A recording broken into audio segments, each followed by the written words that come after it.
దాన్ని నిరసిస్తూ మా పార్టీకి సంబంధించిన నాయకులు, కార్యకర్తలు రైతులకు తోడుగా నిలబడుతూ రైతుల పక్షాన రైతులతో కలిసి ఆర్డీఓలకు నిన్న అర్జీ ఇచ్చే కార్యక్రమం చేశారు. ఆశ్చర్యం ఏమిటనంటే రైతుల తరపున మేము చేసే ఈ కార్యక్రమం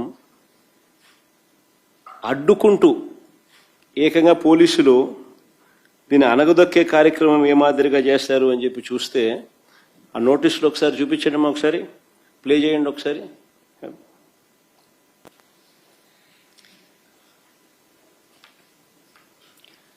ఆ నోటీసులు ఒకసారి చూస్తే రైతు నాయకులు, మా నాయకులు, కార్యకర్తలు ఇళ్లకు అర్ధరాత్రి పోలీసులను పంపి ఇంట్లో బెదిరించి ర్యాలీలకు వస్తే కేసులు పెడతామని చెప్పి ఏకంగా బెదరగొడుతూ నోటీసులు ఇచ్చారు.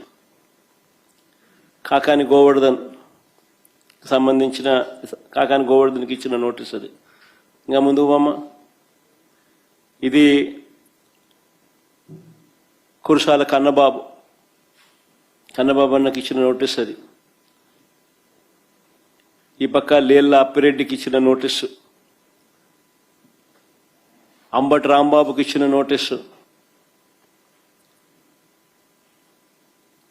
ఇంకా ఆ పక్క అనంత వెంకటరామరెడ్డికి ఇచ్చిన నోటీసులు. రైతుల తరపున రైతులకు తోడుగా వైఎస్ఆర్ కాంగ్రెస్ పార్టీ నాయకులు పార్టిసిపేట్ చేస్తే ఇచ్చిన నోటీసులు నేను మీకు చూపిస్తా ఉన్నా. ఏం తప్పు అని అడుగుతా ఉన్నా. అంటే రైతులు ఏమైనా పర్వాలా, ఏమి నాశనం అయిపోతా ఉన్నా కూడా ఎవరు నోరు విప్పకూడదా? ఎరువులు అందని పరిస్థితి కనిపిస్తా ఉన్నా కానీ, ఎరువులు దొరక్క రైతులు అగసాట్లు పడతా ఉన్న పరిస్థితులు కనపడతా ఉన్నా కానీ, ఏ పంటకు గిట్టుబాటు ధరలు రాని పరిస్థితి కనపడతా ఉన్నా కానీ వాళ్ళ తరపున మాట్లాడకూడదా? ప్రజాస్వామ్యం అనేది ఏ రకంగా ఖూనీ కాబడతా ఉందన్న దానికి ఇవన్నీ నిదర్శనాలు. అసలు రైతులు రోడ్డు ఎక్కాల్సిన పరిస్థితి ఎందుకు వచ్చింది?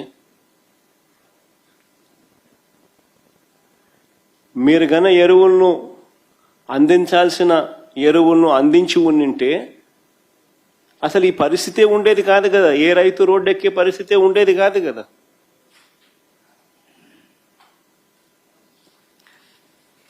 మీరు స్కాములు చేయకపోయినంటే ఎరువుల విషయంలో ఈ పరిస్థితి వచ్చి ఉండేది కాదు కదా.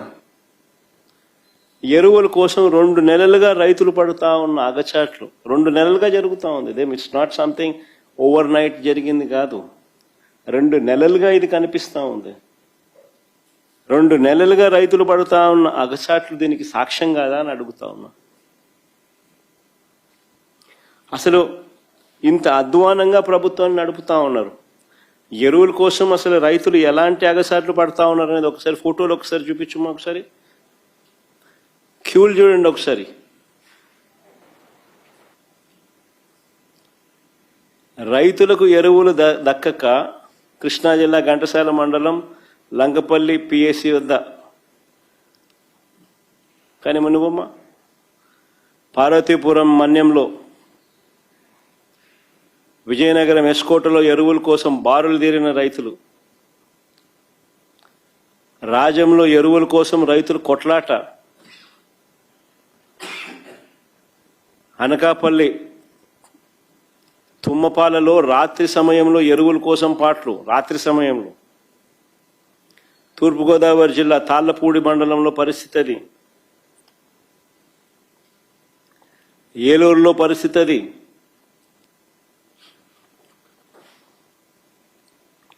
నూజివీడు నియోజకవర్గంలో పరిస్థితి అది,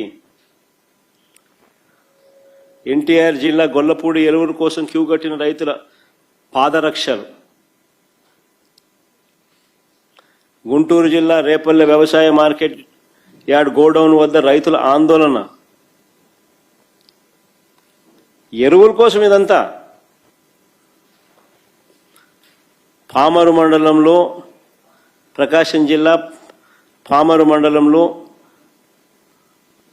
పామూరు మండలంలో కురమద్దాలిలో పరిస్థితి అది. సత్యసాయి జిల్లా సోమందపల్లిలో పిఎస్సి వద్ద పరిస్థితి ఇది. అన్నమయ్య జిల్లా మదనపల్లెలో క్యూ లైన్లో పరిస్థితి ఇది.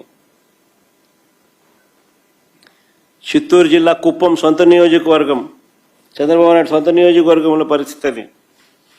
ఏడన్నా దుంకి సావచ్చు చంద్రబాబు నాయుడు. కనీసం కుప్పంలో కూడా కనీసం రైతులు, కనీసం ఆయన సొంత కాన్స్టిట్యున్సీ రైతుల పరిస్థితి అట్లుందనంటే. ఇది వ్యవసాయ శాఖ మంత్రి కాన్స్టిట్యున్సీ, శ్రీకాకుళం జిల్లా మంత్రి అచ్చెన్నాయుడు నియోజకవర్గం టెక్కలిలో పరిస్థితి అది. క్యూ లైన్లలో ఇద్దరు ఏదైనా బాయోగి ఏదైనా చూసుకొని దుంకుతే బెటరు.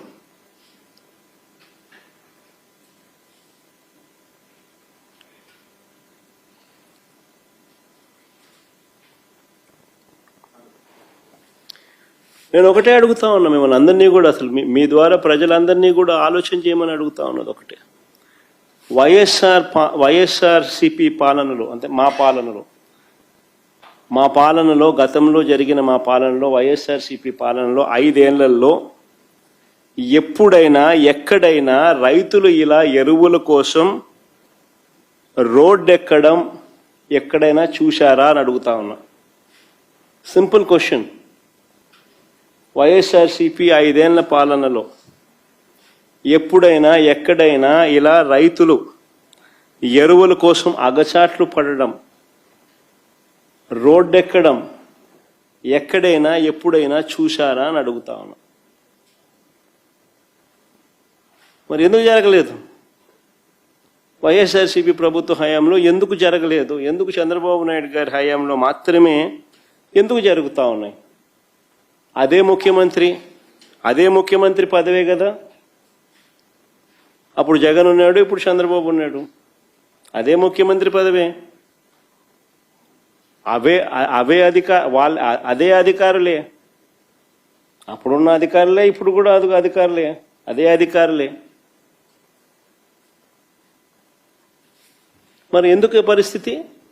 ఇప్పుడు ఎందుకు ఆ పరిస్థితి ఉంది, అప్పుడు ఎందుకు ఆ పరిస్థితి లేదు? కారణం జగన్ అనే వ్యక్తికి రైతుల మీద, రైతులకు కష్టాలు రాకూడదు, ఉండకూడదు అని తాపత్రయం ఉండేది. తాపత్రయం ఉండి రైతులకు మంచి చేయాలి, రైతులకు మంచి జరగాలి అనే ఆలోచనలో ఉంటే ఇలాంటి పరిస్థితులు ఉండవు. అది తేడా. ఇక్కడ పరిస్థితి ఎందుకు అనంటే, దీంట్లో కూడా స్కాములు చేసి